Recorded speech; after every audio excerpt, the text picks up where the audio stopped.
అందరికీ నమస్కారం. ఇక్కడికి విచ్చేసిన పాత్రికేయ సోదరులకు అలాగే అభిమానులకు ప్రతి ఒక్కరికి నా హృదయపూర్వక నమస్కారాలు తెలియజేసుకుంటూ ఈ అవకాశాన్ని నాకు కల్పించిన రాష్ట్ర ప్రజలకు అలాగే పెద్దలు ముఖ్యమంత్రి వర్యులు నారా చంద్రబాబు నాయుడు గారికి అలాగే మా యువ నాయకులు లోకేష్ బాబు గారికి నా తరపున మా కుటుంబం తరపున తెలుగుదేశం పార్టీ తరపున మరొక్కసారి మీ ముందర ధన్యవాదాలు తెలియజేసుకుంటున్నా. చాలా సంతోషంగా ఉంది. ఈరోజు ఆంధ్రప్రదేశ్ సచివాలయంలో నేను రవాణా క్రీడా ముఖ్యమంత్రి వర్యులకు ధన్యవాదాలు తెలియజేసుకుంటూ ఏ విధమైన తప్పులు జరగకుండా రాబోయే కాలంలో ఆంధ్ర రాష్ట్ర ప్రజలకు శక్తి ఉన్నంత వరకు సేవ చేసేదానికి శాఖాపరంగా వ్యక్తిగతంగా కట్టుబడి మనస్ఫూర్తిగా ఆ దైవ సాక్షిగా ఇక్కడ బాధ్యతలు చేపడుతున్నా.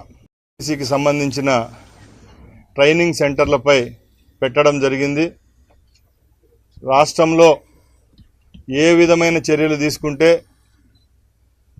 భద్రతాపరమైన యాక్సిడెంట్ల పరమైన ఏ విధమైన కార్యక్రమాలు చేపట్టినా రాష్ట్ర ప్రజలకు మంచి చేకూరే విధంగా ప్రమాదాల నివారణకు అలాగే రేపు రాబోయే కాలంలో ఆంధ్రప్రదేశ్ ప్రభుత్వం ప్రవేశపెట్టిన మహిళా మూర్తులకు ఉచిత బస్సు సౌకర్యాన్ని కల్పించే విధంగా మేము ఈరోజు ఈ బాధ్యత తీసుకోవడం జరిగింది.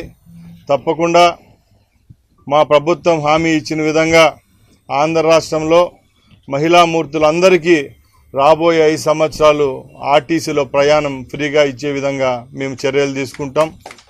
అలాగే ఈ రాష్ట్రంలో స్పోర్ట్స్ పరంగా ఎందరో పేదవాళ్ళు ఉన్నారు. ఆ కుటుంబాలందరికీ క్రీడను చేరువ చేసే విధంగా కూడా ఈ రాష్ట్ర ప్రభుత్వం తరపున ఒక క్రీడా మంత్రిగా నేను బాధ్యత తీసుకుంటున్నా. నేను గత 2 రోజుల నుంచి చెప్తున్నా, మన పొరుగు రాష్ట్రాలైన తెలంగాణ మరియు కర్ణాటకలో ఆ రాష్ట్ర ప్రభుత్వాలు ఉచిత సర్వీస్ మహిళలకు ఇస్తున్నాయి. మన రాష్ట్రంలో ఆ కార్యక్రమాన్ని ప్రవేశపెట్టే రోజుకు ఏ విధమైన పొరపాట్లు లేకుండా పక్క రాష్ట్రాల్లో ఏమైనా పొరపాట్లు దొల్లింటే అవన్నీ సమీక్షించుకొని రాబోయే 1 నెలలోనే ఈ కార్యక్రమాన్ని చేపట్టేదానికి ఆంధ్రప్రదేశ్ రవాణా శాఖ మరియు ఆర్టీసీ ముందుకు వస్తుందని మీ ద్వారా తెలియజేసుకుంటున్నాను.